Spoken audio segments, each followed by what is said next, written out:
Hello everyone, it's Shannon Shy. Welcome to another installment of Q&A with Shannon about OCD recovery. Thank you everyone for the questions. I really enjoy doing this Q&A series with you. I hope you find it helpful. Okay, today's question and answer are a bit lengthy, so Instagram limits the number of characters that I can put into the text. So if you want to see the text, you please go to my Facebook page or to my YouTube channel. All right, today's question. Hope all is well, Shannon. Long time no speak. I thought I had OCD beat. It literally hadn't bothered me for years. Then pretty much out of the blue, it's just hit me again like a ton of bricks. I have an important question for you, wondering if you might be able to offer your wisdom in one of your regular posts. Thank you for your characterization of my thoughts as wisdom. Back to the question. I find practicing indifference okay, but what gets me is the residual awful feeling that comes with / after it that I'm left with. I feel terrible, guilty, appalled, and worst of all, that I just can't be happy when I feel like this. I feel like I can't enjoy life. Times with my family, my work, my hobbies, because of this terrible cloud that just hangs over me. Just wondering if you experienced this and how you managed / combated it. Anonymous. Okay, the answer is yes. I experienced the terrible cloud, as you call it. I think that's a great description, by the way. Initially, the presence of the thoughts and the deliberate decision to allow them and to try to be indifferent to them made me feel really guilty. And OCD tried to convince me that I was an uncaring, bad, and evil person if I chose not to care about the thoughts that they were with me. OCD told me I would never be happy again if I didn't care. And the more I resisted giving into the compulsion, the more anxiety and guilt I experienced. What did I do?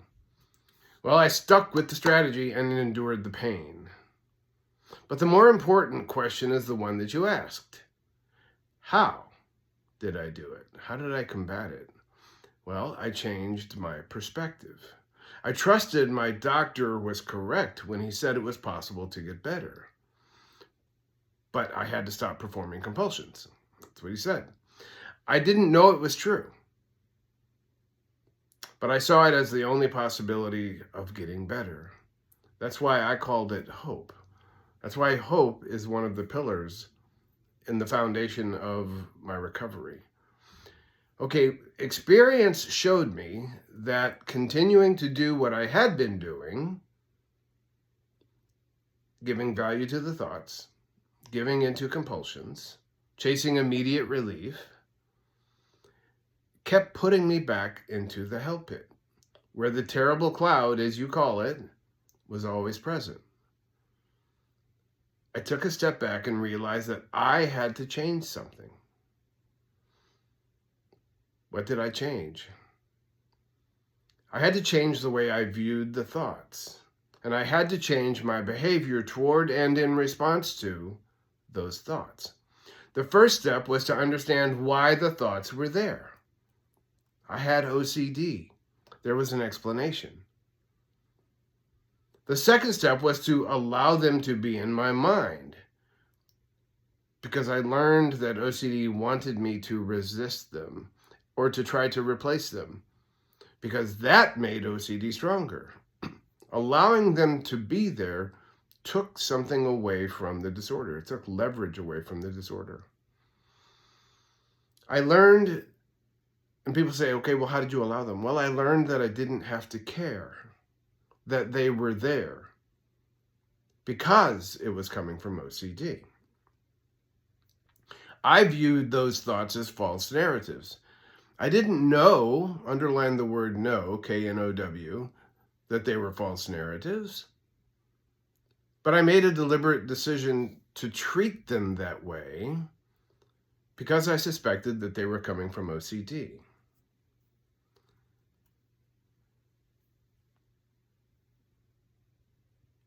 I made that conscious decision to treat them that way based on what I had learned about the disorder.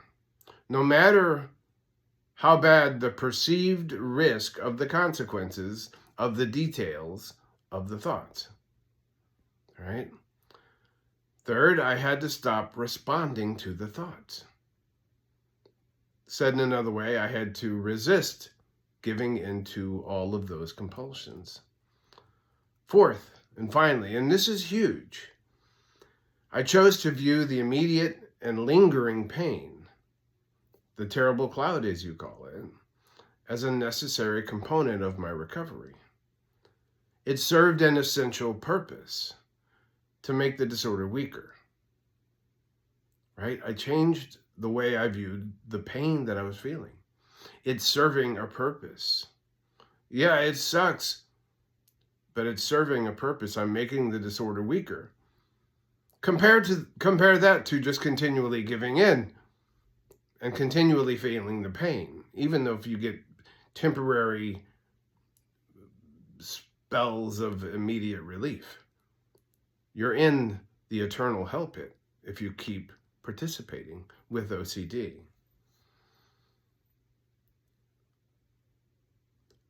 My bet was that the frequency and the intensity of OCD's thoughts would dissipate the more that I allowed the thoughts and resisted giving into the compulsions, right? If I endured the pain, ultimately the pain would subside. It's a paradox. Much like all of recovery is a paradox. I gained certainty over time by not demanding certainty in the present. I gained ultimate relief from anxiety by not demanding immediate relief from anxiety. I ultimately made the thoughts go away by not demanding that the thoughts leave me. And I knew that there would be anxiety and guilt that came along with it. But I said that's part of the process, a necessary component of recovery. I realized that the immediate pain of doing the things that make OCD weaker is far more preferable than the eternal pain of continuing to surrender. Think about that. It's productive pain rather than destructive pain. Maybe most helpful to me in getting myself through that terrible cloud time was to think about all of the reasons why I wanted to recover, the positive reasons. My family, my job, my career, my own quality of life, freedom, liberty. I wanted that more than I wanted pain, more than I wanted to succumb to fear. And there are things that you can do to help mitigate that terrible feeling of the terrible cloud. I won't list them all, but examples are meditation, breathing, going back and doing the things that you knew once made you happy. Mindfulness, just be mindful of what you're doing in the moment. Appreciate it. While all of the thoughts are running around and while OCD is trying to convince you that you're a horrible person. You don't have to buy into that narrative, right? Buy into the narrative of your actual life. But even though there are things you can do to mitigate, just understand, and this is helpful to understand it and acknowledge it, enduring the pain is part of the process. It's key. And finally, with regard to you saying that you were doing pretty well and OCD came back and hit you like a ton of bricks, just remember this, that a setback is by definition proof that you made progress before. And if you did it before, you can do it again. And the awesome thing is you don't have to change a thing that you did before. Do the same thing. You be more relentless than the disorder. All right, I hope this is helpful to you. Have an awesome weekend, and I'll see you on Monday with Motivation Mondays.